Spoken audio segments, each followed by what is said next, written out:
గురుగారు, కేనోపనిషత్తులో గర్వం పనికి రాదని ఎలా చెప్పబడింది? మనకి గర్వం కొంచెం దానికే వచ్చేస్తుంది.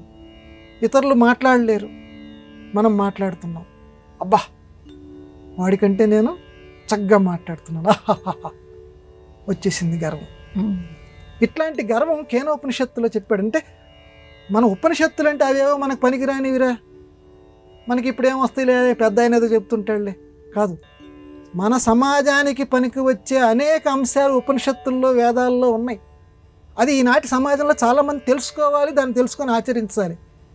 సమాజంలో ఇటువంటి గర్వపు లక్షణాలు పనికిరావు ఎవడికి అని కేనోపనిషత్తు చెప్తాను. ఒకసారి దేవతలకి ఇలాంటి గర్వం వచ్చిందట, కేనోపనిషత్తు మంత్రాల్లో ఉంది. వాళ్ళు రాక్షసుల మీద ఒకసారి విజయం సాధించారు దేవతలు. వాళ్ళకి గర్వం వచ్చింది.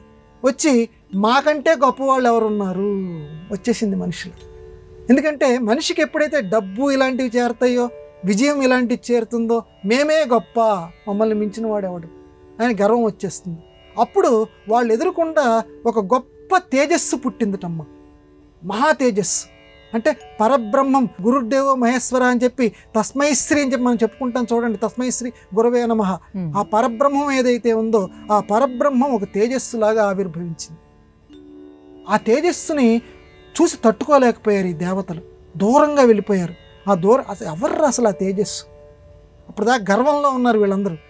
ఎవరో కనుక్కురాపో, అగ్ని నీలాగే అది కూడా మండుతోంది, అగ్ని వాళ్ళెవరో కనుక్కురాపో, ఆ మండుతున్నటువంటి తేజస్సు ఏమిటో అని దేవతలందరూ కూడా అగ్నిని పంపించారట.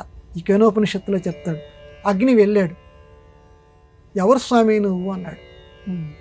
ఏమయ్యా, ఇంతవరకు మేము ఎప్పుడు చూడలేదు, నాలాగే ఉన్నావు, మండిపోతున్నావు, నువ్వెవరు అంటే, నేనెవరో చెప్తా కానీ నువ్వెవరు అందట ఆ తేజస్సు అగ్నితోటి. నేనా? నా గురించి తెలియదా? ఈ లోకంలో నేను లేకపోతే ఎవడు అసలు వండుకోలేడు, వెలుగు లేదు, ఇంత గొప్పవాడిని నేను, అన్నిటినీ మండించేస్తా, అన్నిటినీ కాల్చి పడేస్తా ఏమనుకున్నావో నేను.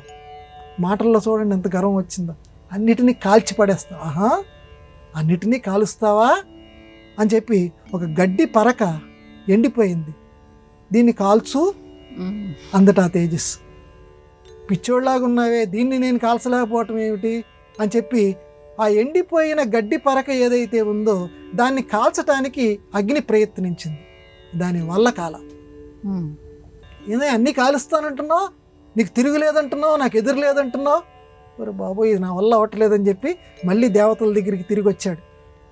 నేను కాల్చలేకపోతున్నాను, ఏంటో చాలా గమ్మత్తుగా ఉంది ఆ తేజస్సు ఏమిటో అనేసరికి సరే వాయువుని పంపించారట. నువ్వు దేన్నైనా సరే ఆర్పేస్తావు కదా, ఆ తేజస్సుని కూడా ఆర్పేసి కదిలించేసేసి అని వాయువుని. నువ్వెవరివి అందట. నేను వాయువుని, నేను తలుచుకుంటే చాలు మొత్తం అన్ని పీకి పడేసేస్తాను, నా దెబ్బకి అందరూ వణికిపోతారు, నేను వాయువుని అన్నట్టు. ఆహా, ఇదిగో ఈ గడ్డి పరకు ఉంది కదా, దీన్ని కదుల్చు. ఓ, దీన్ని కదల్చలేకపోవటమా, ఇన్నిటిని కదిల్చేవాడిని అని చెప్పి తన సర్వశక్తులు వాయువు వినియోగించింది. ఆ గడ్డి పరకని కదల్చలేకపోయింది. ఇదేమిట్రా బాబు, ఇంత గొప్పవాళ్ళం అనుకుంటున్నాం, చేయలేకపోతున్నాం అని చెప్పి మళ్ళీ సిగ్గుతోటి తల దించుకొని వాయువు మళ్ళీ దేవతల దగ్గరికి వచ్చాడు. అప్పటికి వీళ్ళందరికీ కూడా ఏదో జరుగుతోంది, ఒక అవగాహన వచ్చేసి ఇంద్రుడిని పంపించారు. ఇంద్రుడు అక్కడికి వెళ్ళేసరికి అమ్మవారు ఒక రూపంలో అక్కడ ఉన్నారు. ఉండేసరికి అమ్మ ఎవరమ్మా ఆ తేజస్సు అనేసరికి ఏం లేదు, పరబ్రహ్మన్ ఆయన, అది అమ్మే కదా అన్నీ విడమర్చి చెప్పగలిగేది, బుద్ధి చెప్పగలిగేది అమ్మే కాబట్టి పరబ్రహ్మం. మీరందరూ గర్వం పడుతున్నారు కదా, రాక్షసులను ఎదిరించాం, మేము ఎదిరించాం అనుకుంటున్నారు కదా, మనిషిలో రాకూడదమ్మ ఎప్పుడు కూడా. అంటే ఆధునిక సమాజానికి కూడా ఏదైనా విజయం లభిస్తే దేవుడు అనుగ్రహించాడు, ఆయన వల్ల నాకు లభించింది అని అనుకోవాలిగా, నేను సాధించానని అనకూడదు ఎప్పుడు.